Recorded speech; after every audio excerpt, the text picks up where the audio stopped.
बोलिए श्री गुरु महाराज की जय। बोलो साचे दरबार की जय। बोलिए श्री नगरी निवासी भगवान की जय। बोलिए वृंदावन बिहारी लाल की जय।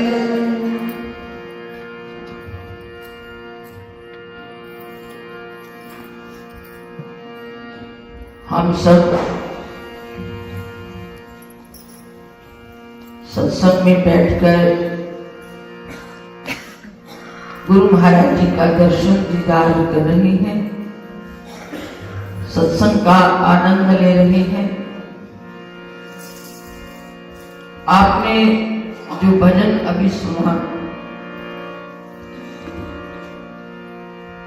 शायद ये सबके साथ होता होगा।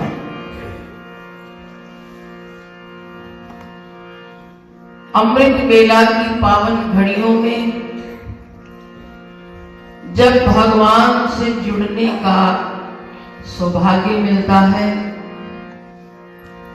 तो निद्रा देवी आगमती है। एक बात, एक पहलू ये भी कहता है, कुछ लोगों को रात को नींद की गोली लेनी पड़ती है। सही बात तो यही है। और यहां बिना गोली लिए आपको नींद मिल जाए तो सत्संग का लाभ तो पहला आपको यही मिल गया। दवा लेने की जरूरत ना रही और निद्रा आपके लिए जरूरी भी है और आ गई। लेकिन बात ये है, सत्संग में बैठ करके ना आए, निद्रा के समय निद्रा आए। ये भगवान कृपा करें, क्योंकि शरीर की स्वस्थता का ये सही प्रमाण है। भूख के समय भूख लगे, निद्रा के समय निद्रा आए। इन दोनों में जब गड़बड़ी होती है तो शरीर बीमार होता है। लेकिन भजन के समय जब निद्रा आती है तो ये हमारे पूर्व जन्म के कोई पाप है।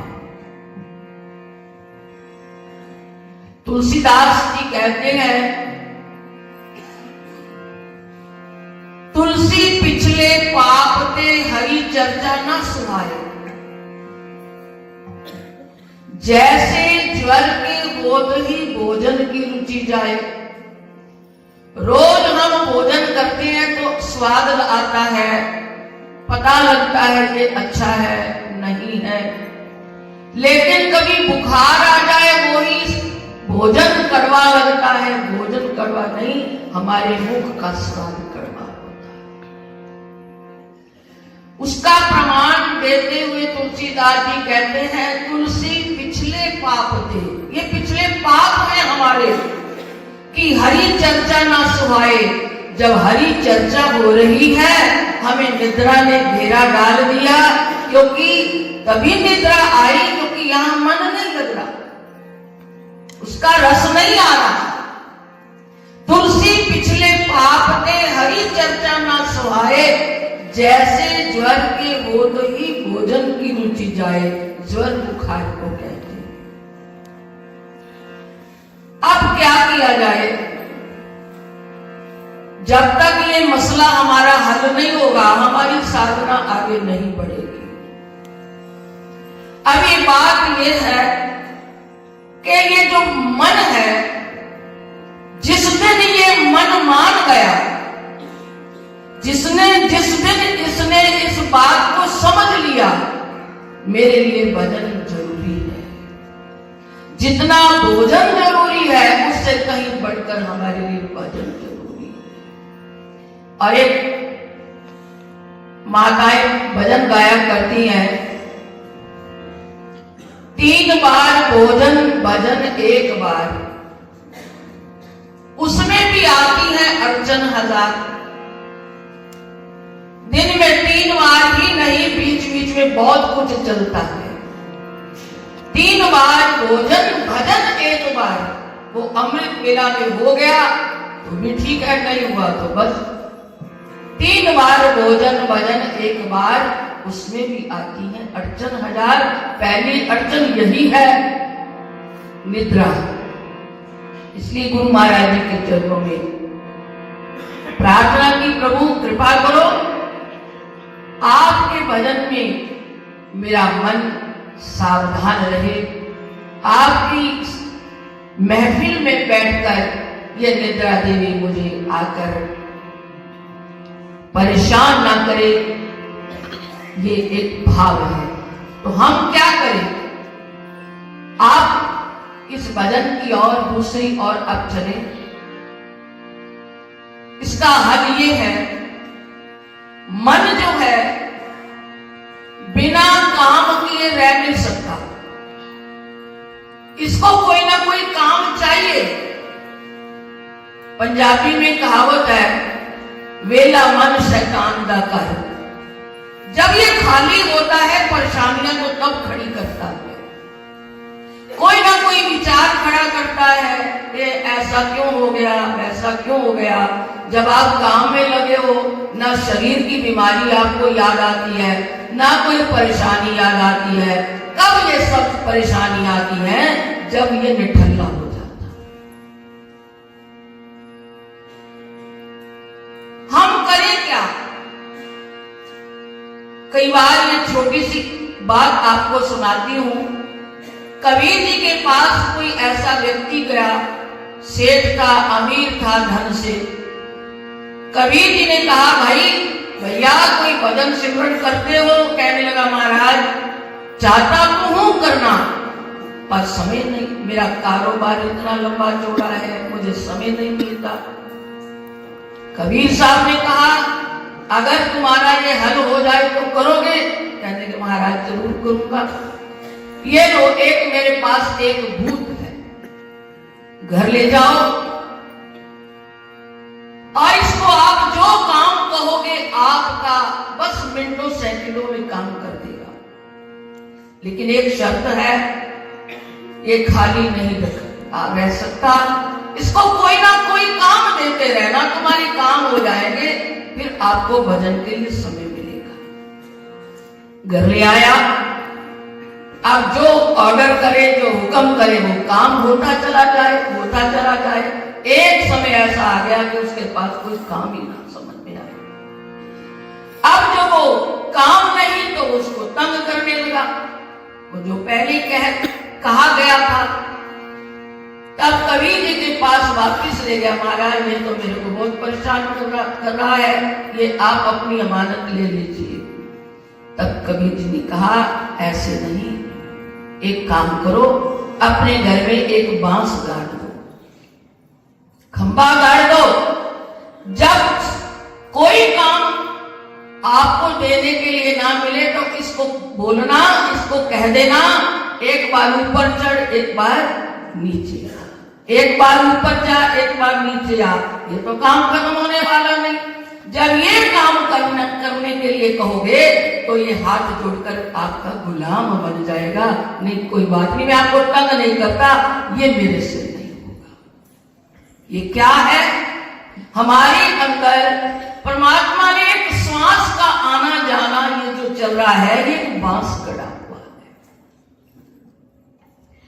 जब सब काम बड़े मजे से करता है, सब काम आनंद से करता है, बस इस काम में जब लगाने के लिए बैठते हैं तो ये परेशान होता है कि मेरे से नहीं होता। ये क्या है?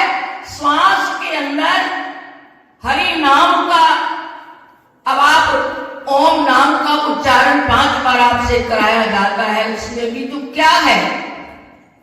ईश्वर को एक ओम का स्वरूप मानकर अपने श्वास को ऊपर लेकर जाना और नीचे लेकर आना।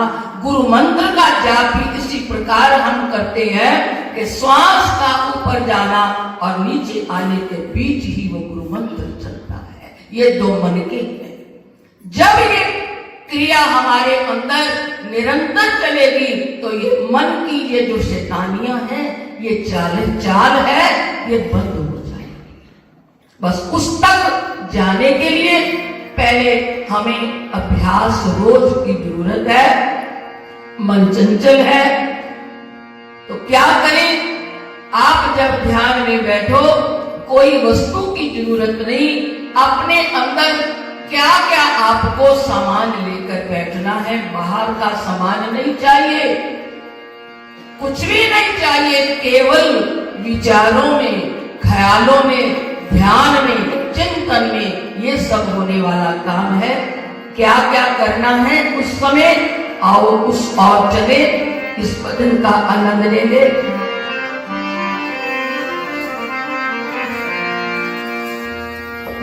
मन मंदिर विच गुरु दी चौकी। अब भगवान के लिए गुरु महाराज जी का सुंदर दरबार सजा है। इसके लिए तो ये सब सामान हमें जुटाने पड़े, लेकिन ध्यान के समय चौकी कौन सी है? सोने की ले आओ, चांदी की ले आओ, कैसे ले आओ? खरीद कर नहीं, भाव में, और कुछ नहीं। इसको कहते हैं मानसी सेवा। जैसे आप लोग दिन रात ख्यालों में क्या क्या महल खड़े कर लेते हो, मेरा ऐसा महल होगा, मेरा घर होगा, ऐसे बनेगा, एक दिन ऐसे। वो बनेगा या नहीं बनेगा ये उसको पता है, पर आपने ख्यालों में बना लिया, बन गया, उसका आनंद ले लिया। बस उस आनंद के अंदर जाने के लिए एक प्रक्रिया है, आइए उसकी ओर चले। मन मंदिर विच गुरु की चौकी, मन मंदिर विच गुरु की चौकी,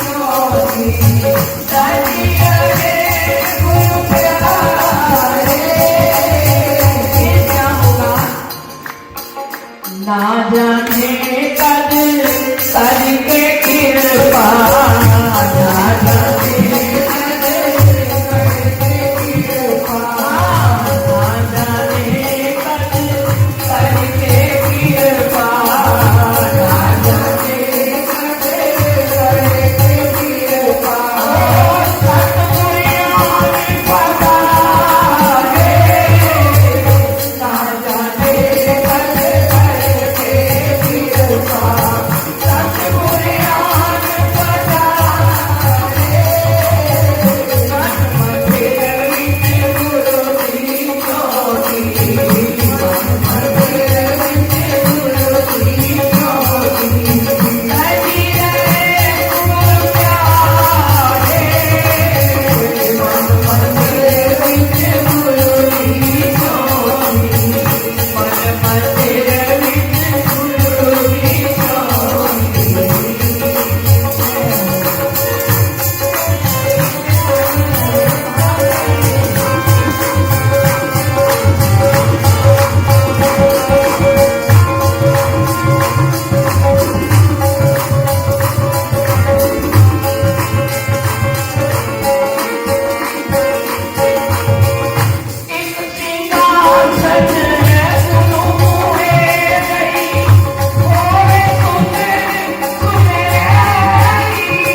बनाया जाएगा। कैसा? एक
मेहमान, कोई आपका संबंधी, कोई आपका प्यारा मित्र आ जाए, आपके घर में अंधेरा हो, लाइट ऑफ हो, तो क्या सोचेगा? वो तो आप घर पे मिले, चलो वापिस चलो।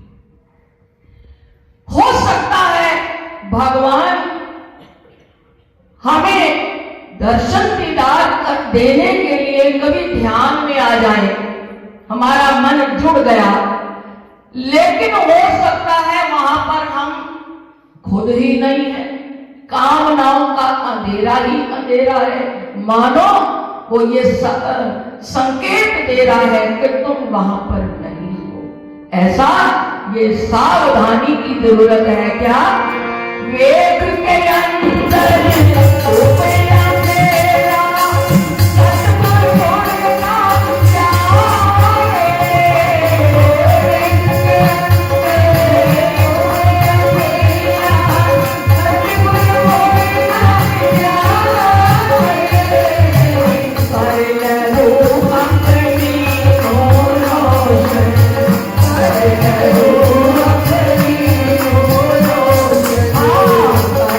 Oh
इस बात को समझना, इस पंक्ति का अर्थ क्या है।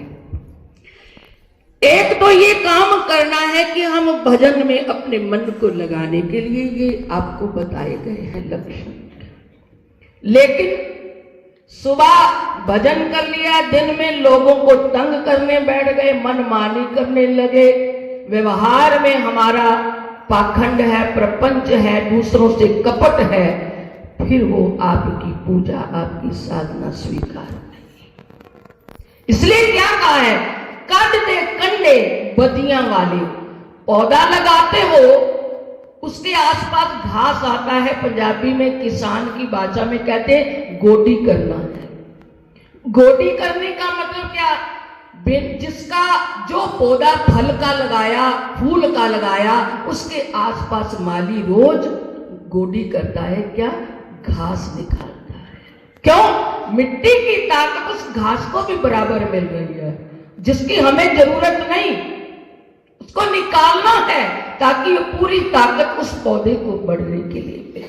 इसलिए कहा है हमारी साधना आगे बढ़े, हमारा भजन बढ़े, उसके लिए क्या जरूरी है, कट दे कंडे बदियां वाले। तेरे अंदर जो बदियां हैं, गलत काम करने के विचार हैं, उनको रोज देख, उनको आसपास जो आ रहे हैं तेरे व्यवहार में, उनको देख, उनको निकाल, उनको दूर कर। क्यों, ये तेरी साधना भी बढ़ेगी और ये तेरा कर्म पूजा बन जाएगा। फिर वो तू भगवान को बुलाएगा नहीं, वो तेरे पास आएगा, तेरे कर्म की खुशबू उस तक जाएगी। इसलिए क्या कहा है, कट दे कंडे बदियां वाले,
उच्चारण किया है, गुरु कामिल शिष्य आमिल खुदा शामिल।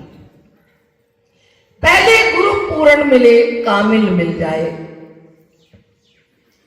शिष्य आमिल, शिष्य अमल कमाने वाला भी तो हो ना, उनकी बात को मानने वाला भी हो, उस पर चलने वाला भी हो, फिर क्या होगा, खुदा शामिल।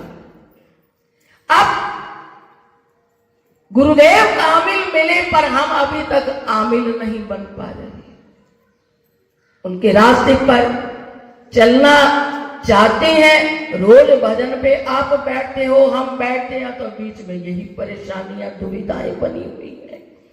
लेकिन रोज हम करते रहे, अपना पुरुषार्थ, अपना अभ्यास करें, और दूसरा उसके बाद गुरु पर छोड़ दीजिए। वो जब हमें योग्य समझेगा, काबिल बन जाएंगे, वो कृपा करेगा। गुरु कामिल शिष्य आमिल खुदा शामिल।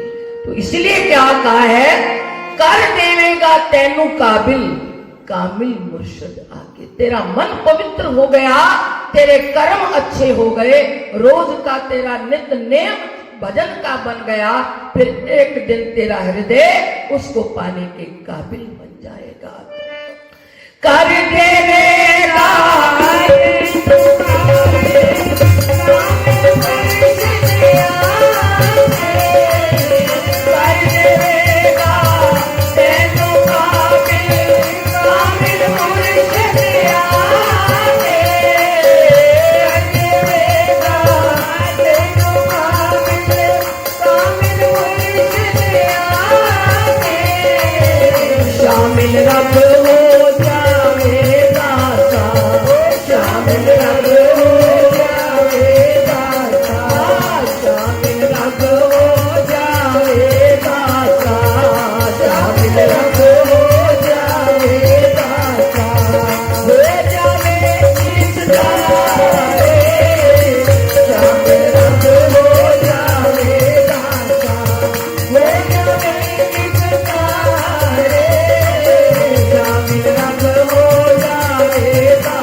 Hallelujah.